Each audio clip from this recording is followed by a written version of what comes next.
Ito yung breakfast ko. Lagyan ko siya ng Kewpie mayo na galing sa Japan.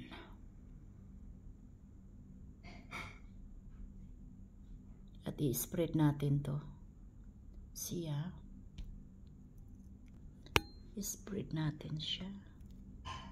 Kunti lang ang ilalagay ko kasi parang magkalasa lang siya.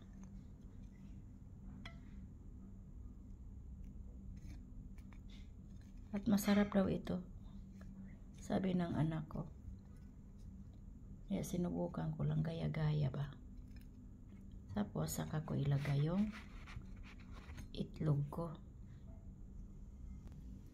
At ilagay natin yung itlog natin, palaman. O, diba? Ano na siya? Breakfast.